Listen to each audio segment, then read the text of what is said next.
शिवसेना उबाठा पक्षप्रमुख उद्धव ठाकरे यांनी शनिवारी मातोश्री निवासस्थानी आयोजित पत्रकार परिषदेत शिवसेना पक्ष आणि धनुष्यबाण चिन्हासंदर्भातील सर्वोच्च न्यायालयातील सुनावणीवर भाष्य करत केंद्र सरकारवर टीका केली. गेल्या 4 वर्षांपासून प्रलंबित असलेल्या या प्रकरणाची सुनावणी सुरू झाल्याचे त्यांनी सांगितले. यावेळी ठाकरे यांनी संविधानानुसारच न्यायालयाचा निकाल लागेल असा विश्वास व्यक्त केला. तसेच या प्रकरणाच्या पार्श्वभूमीवर पंतप्रधानांच्या कथित वक्तव्याचा संदर्भ देत हा धमकीवजा संदेश नेमका कुणासाठी आहे असा सवाल उपस्थित केला. हा संदेश सर्वोच्च न्यायालय, अमित शहा की देवेंद्र फडणवीस यांच्यासाठी आहे असा थेट प्रश्न विचारत ठाकरे यांनी संबंधित बाबींचा पुरावा सर्वोच्च न्यायालयात सादर करणार असल्याचे सांगितले. त्यांच्या या वक्तव्यामुळे राज्याच्या राजकीय वर्तुळात चर्चेला उधाण आले आहे. मग तोच एक मुद्दा घेऊन मला आज एक बातमी जी आलेली आहे ती सगळ्यांना आपल्याला दाखवायची आहे, जी काल मला कल्पना नाही आपल्यापैकी किती चॅनलनी ही बातमी दाखवली असेल, त्यातल्या बारकाव्यासहित. आणि ही बातमी म्हणजे जे मी म्हटलं की पंतप्रधानांना आपल्या देशाचे जे भाग्यविधाते आहेत त्या तरुणांना ते भेटत नाहीत. अगदी रात्री मध्यरात्री एकदम काय ते फ्रेंड्स म्हणून त्यांना इंस्टाग्राम वरून संदेश देतात. पण आता ही एक बघण्यासारखी गोष्ट आहे की कोरोनाच्या काळामध्ये जेव्हा मी फेसबुक लाईव्ह करत होतो तेव्हा मला जे उपदेश देत होते की फेसबुक वरून सरकार चालत नाही, आता इंस्टाग्राम वरून सरकार चालवण्याची वेळ आलेली आहे. एवढी यांची आता हालत खराब झालेली आहे. आणि मला नाही वाटत अशी, म्हणजे कदाचित ही खरं आहे की जे काँग्रेसला जमलं नाही गेल्या 60-65 वर्षात त्यावेळेला ते यांनी करून दाखवलं. कारण काँग्रेसने एवढ्या शिव्या त्यांच्या डोळ्या देखत कधीच खाल्ल्या नव्हत्या. तेवढ्या शिव्या आणि नालस्ती पंतप्रधान, माननीय पंतप्रधान आणि गृहमंत्र्यांच्या वाटेला आलेल्या आहेत. साहजिकच आहे, परत एकदा सांगतो की या तरुणांना भेटण्यासाठी यांच्याकडे वेळ नाही किंवा त्यांना कमीपणा वाटतो. मात्र जे गद्दार शिवसेना चोरून शहासेना ज्यांनी स्थापन केलेली आहे आणि स्वतःला जे शिवसेना म्हणून मिरवत आहेत ते गद्दार काल पंतप्रधानांना जाऊन भेटले. त्यांना भेटायला पंतप्रधानांकडे वेळ आहे. शहासेनेचे प्रमुख शहा काल मुंबईत होते. त्यांचं स्वागत त्यांनी ठेवलेल्या या गद्दारांनी केलं असेलच. मात्र हे गद्दार खासदार यांना भेटायला मोदींना वेळ आहे. मोदी त्यांना नुसते भेटलेच नाही तर मोदींनी जे काय त्यांना सांगितलं की जसं आपण म्हणतो की स्वामी समर्थांना आपण एक त्यांच्या चरणी लीन होतो, याचं कारण का की संकटाच्या वेळेला आपल्या पाठी कोणीतरी आहे. म्हणून स्वामी समर्थांचं जे वाक्य आहे की भिऊ नकोस, मी आहे तुझ्या पाठीशी, तसं आता मोदी नवीन स्वामी झालेत की काय. म्हणजे देशात तरुणाई तर त्यांना यथेच्छ त्यांची निंदा नालस्ती करते, पण मोदी महाशय या गद्दारांना सांगतायत की भिऊ नकोस, मी तुमच्या पाठीशी आहे. म्हणजे हे एक म्हणजे फार विचित्र आहे.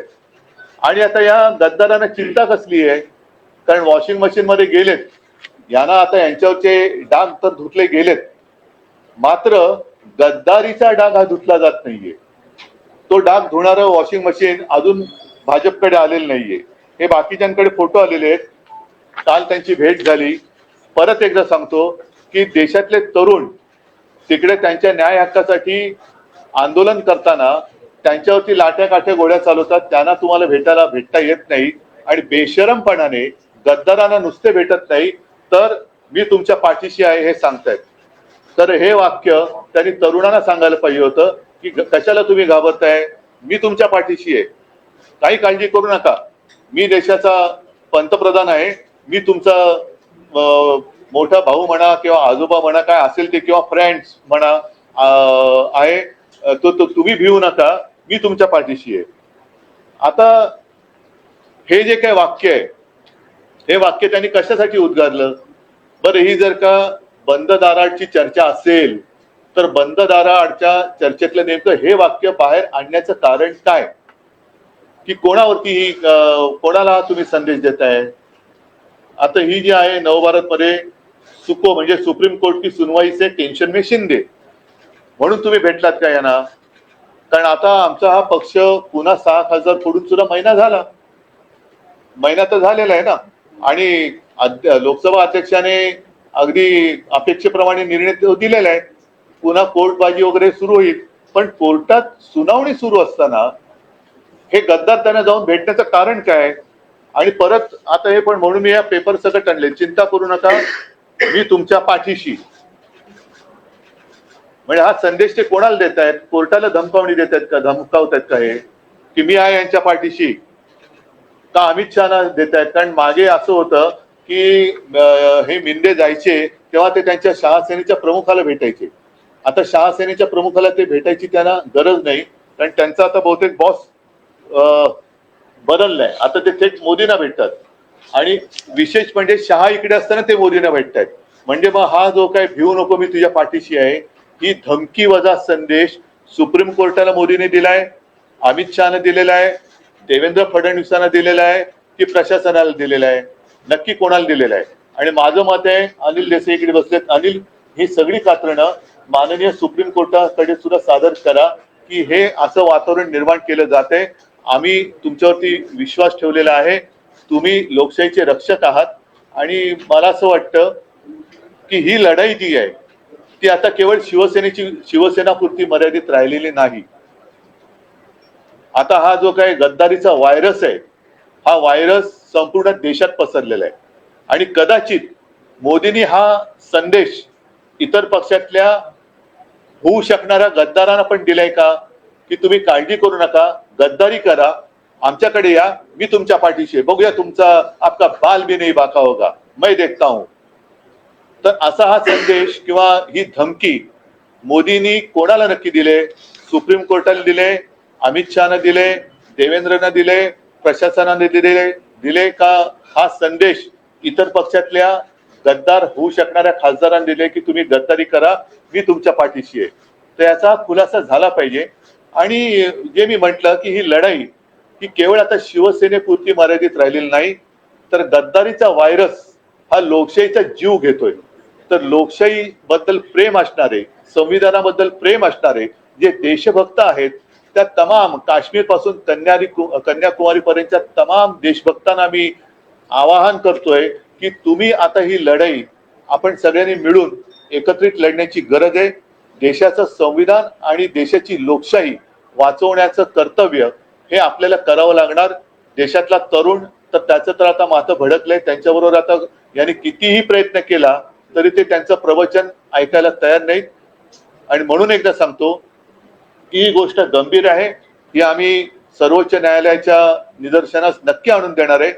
पण मोदींनी सांगायला पाहिजे की हा धमकी वजा संदेश तुम्ही नेमका कोणाला दिलाय, आणि गद्दारांना आता नेमकं भय कसलंय? वॉशिंग मध्ये धुवून घेतल्यानंतर सुद्धा तुम्ही पुन्हा का घाबरून तुमची पळापळ का होते, का शेपट्या घालून तुम्ही मोदींकडे जाताय? तर ह्याचा खुलासा व्हायला पाहिजे. म्हणून मी आज आपल्या माध्यमातून सर्व जनतेला ही माझ्या मनातली शंका कळावी, कदाचित त्यांच्याही मनातली असेल तर त्याला मी वाचा फोडतोय. उद्धवजी, ज्या पद्धतीने काल परवा हे कुठे खासदार मोदींना भेटले, तसेच शरद पवारांचे खासदार देखील पुढच्या आठवड्यात मोदींची सर्व भेट घेणार आहेत, अशा पद्धतीची देखील माहिती आहे. मी माझ्या पुरतं बोलतोय. आणि ज्यांना संविधानाबद्दल प्रेम आहे, लोकशाहीबद्दल प्रेम आहे, ज्यांना संविधान वाचवायचं आहे, लोकशाही वाचवायची आहे, त्यांनी या लढाईत सामील व्हावं. सर, मोहन भागवत मुंबईत होते आणि त्यांनी जनतेशी संवाद साधला, त्यांनी त्यांच्या प्रोटेस्टला पाठिंबा सुद्धा दिला. पहिले या विषयावरती मला असं वाटतं हा महत्वाचा विषय आहे. बाकी मोहन भागवत वगैरे हे नेहमीचे विषय आहेत. आप सारे लोगों को पता है कि 4 साल हमारी जो केस है सुप्रीम कोर्ट में चल रही है.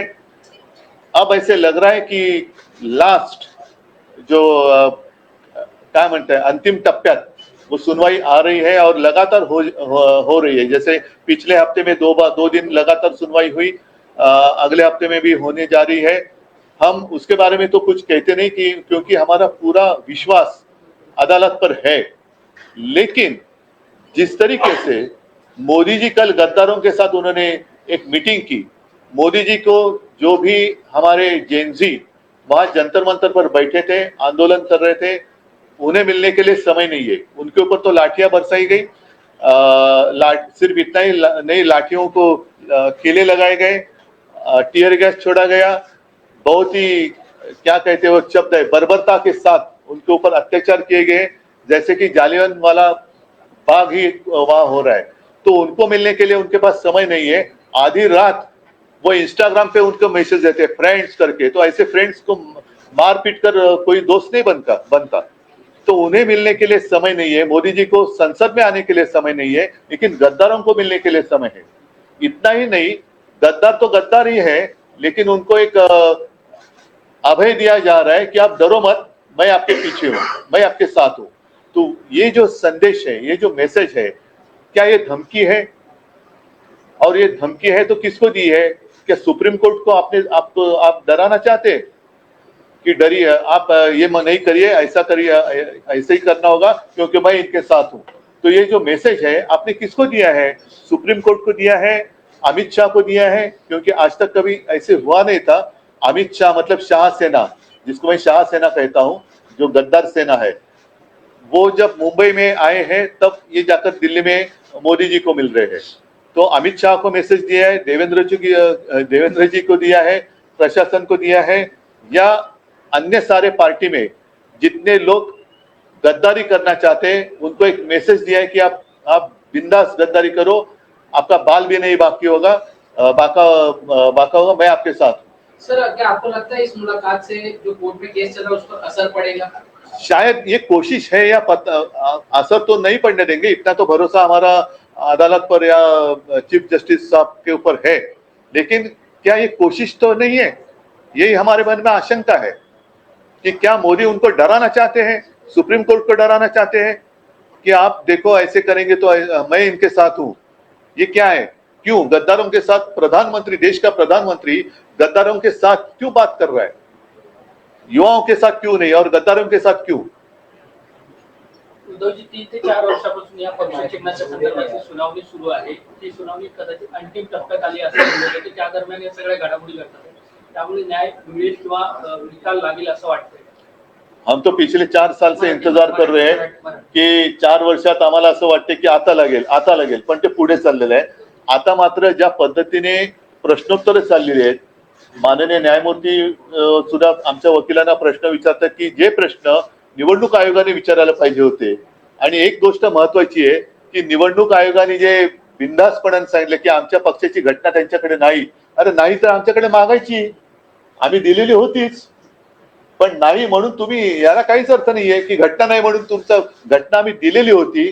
जर तुमच्याकडे घटना गहाळ झाली असेल तर आमच्याकडे मागा, आम्ही तुम्हाला पुन्हा घटना देऊ, पण घटना नाही म्हणून तुम्ही निकाल नाही बदलू शकत. तर या अशा काही गोष्टी ज्या आहेत जे या वेळेला पहिल्या प्रथम ही प्रश्नोत्तर होत आहेत, म्हणून आम्ही आशादायी आहोत. आम्हाला कोणावरही अन्याय करून निकाल नकोय, संविधानानुसार आम्हाला निकाल पाहिजे. जर संविधानानुसार पाहिलं तर हे गद्दार यांनी सरकार स्थापनच करू शकत नव्हते, अशी ही परिस्थिती आहे. तुम्ही पत्रकार परिषदेच्या वेळेस उल्लेख केला की कमी दाबाचा पट्टा निर्माण झाला आणि वादळापूर्वीची शांतता आहे, नक्की यातून तुम्हाला काय म्हणायचं? त्यातून असं आहे की देशात आता सगळे लोक बोलायला लागलेले आहेत. देशात सगळे लोक आता या मोदी सरकार विरुद्ध बोलायला लागलेले आहेत, कारण आता फसवणुकीचे दिवस गेले. आजचे दिन वाट बघता बघता अत्यंत वाईट दिवस यायला लागलेले आहेत आणि हे याच्यासाठी लोकांनी सरकारला पाठिंबा नव्हता दिला. गद्दारी करून सरकार वाचवणं, याच्यासाठी ज्यांनी कोणी मतं दिली त्यांनी मोदींना मतं नव्हती दिली. उद्धवजी, एकीकडे मोहन भागवत तरुणांशी संवाद साधतात, दुसरीकडे मुंबई, पण तरुण ऐकायला तयार नाहीयेत. मोहनजी काल आले होते, तरुणांशी एक संवाद साधण्याचा त्यांनी एक केविलवाणा प्रयत्न जरूर केला, पण त्यातनं बाहेर पडलेल्या तरुणांची जी काही प्रतिक्रिया आहे ते कोणी ते ऐकायच्या मानसिकतेत नाहीये. त्यांचं म्हणणं की तुम्ही आता काय करताय आणि प्रवचन काय देताय तुम्ही, हे सुधरत का नाहीये? सरकार तुमचं आहे ना, सरकार तुमचं आहे, तुम्ही मेहनत करून आणलेलं सरकार आहे. हे सरकार असं वागताना तुम्ही गप्प का बसलात? का तिकडे जाऊन भेटला नाहीत लोकांना? आणि तिकडे आता सुद्धा अमित शहाचा राजीनामा मागितला जातोय. जर RSS सरकार चालवत असेल आणि RSSचं भाजप ऐकत असेल तर मोहनजींनी मुलांशी संवाद साधण्याच्या आधी अमित शहाचा राजीनामा घेऊन मग साधायला पाहिजे. तरुणांच्या आणि पंतप्रधानांचे अनेक ठिकाणी पोस्टर्स लागले, जनजी विथ PM आणि अशा पद्धतीचं. हे भाडोत्री लोक आहे. या भाडोत्री ही आता काय झालंय, भाजपला आता फेस सेव्हिंग राहिलेलं नाहीये, कारण त्यांच्या तोंडाला फेस आलाय. म्हणून जसं ते ट्रोलर गँग आहे, हे गँग आहे, त्या गँग आहे, तशी त्यांची पोस्टर गँग आहे. सोडून द्या. मला हा विषय फार आता महत्वाचा वाटतो की आमच्या केसची सुनावणी सुरू असताना जे पंतप्रधान जेनझीना नाही भेटले ते पंतप्रधान गद्दारांना भेटतायत आणि गद्दारांना सांगतात की भिवू नका, मी तुमच्या पाठीशी आहे. हे फार आक्षेपार्ह आहे आणि ह्याची दखल आम्ही तर घेतोच आहोत, जनतेने घेतली पाहिजे, पण सर्वोच्च न्यायालयाने सुद्धा घेतली पाहिजे आणि विचारलं पाहिजे की नेमकं तुम्ही कोणाला बोललेला आहात. सर तुम्ही हा मुद्दा न्यायालयात मांडणार का? यांची भेट झाली आणि नेमकं हेच नाही, आम्ही ते मांडू आता, पण हे मी जनतेच्या न्यायालयात तर पहिल्या प्रथम मांडतोय. जनतेच्या न्यायालयात आपल्या माध्यमातून मी मांडतोय आणि हे आक्षेपार्ह आहे. पहिली गोष्ट कोणाच्या पाठीशी वगैरे हा तर भाग वेगळाच, पण गद्दारांना आमच्या देशाचा पंतप्रधान भेटतोय आणि गद्दारी केल्याबद्दल घेऊ नका, मी तुमच्या पाठीशी सांगतोय, हे फार निंदनीय आहे. ठीक है, चलो धन्यवाद. छोड़ दो ना, इतना इम्पोर्टेंट क्यों दे रहे हो उसको? जो आए और गए भी नहीं, वो आए भी और गए भी, किसी ने गंभीरता से लिया भी नहीं. नहीं, मैंने उनको मैं नहीं दे रहा हूँ इम्पोर्टेंस. मेरे लिए देश का नहीं, इसलिए मैं नहीं दे रहा, इसलिए मैं नहीं बोलना चाहता. नहीं, कहाँ पे? नहीं, उनके साथ भी वहाँ की सरकार ने डायलॉग करना चाहिए और बच्चे हैं उनके साथ बात होनी चाहिए, करनी चाहिए. वो क्या मांग रहे हैं, क्या करना चाहते हैं, क्या चाहते हैं, तो बातचीत तो होनी चाहिए. क्या आप लोग जाएंगे उनसे मुलाकात करने जैसा दिल्ली है?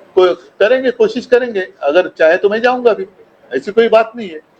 ठीक है, फिलहाल मैं दोहराता हूँ. जिस तरह से प्रशांत किशोर की जीत हुई और फिर नहीं, छोड़ो ना, अभी इस मुद्दे से आप गुमराह नहीं करना किसी को. ये मुद्दा आज के दिन महत्वपूर्ण मुद्दा है. मैं दोहराता हूँ कि प्रधानमंत्री जी को जेनजी के साथ मुलाकात करने के लिए या डायलॉग करने के लिए समय नहीं, लेकिन गद्दारों के साथ वो डायलॉग कर रहे हैं. और इतना ही नहीं, उनको एक वो आश्वस्त कर रहे हैं कि आप डरिए मत, मैं आपके साथ हूँ. तो ये बहुत ही गंदी बात वो कर रहे हैं. इस तरीके से प्रशासन उनसे हमें अपेक्षित नहीं था. सर पीएम जो मुलाकात कर रहे हैं, लोकसभा में बहुत सारे बिल आने वाले हैं, डीलिमिटेशन का बिल है. नहीं, ठीक है, वो उसके ऊपर जब की तब बात करेंगे. चलो, धन्यवाद सगळ्यांना. जय हिंद, जय महाराष्ट्र.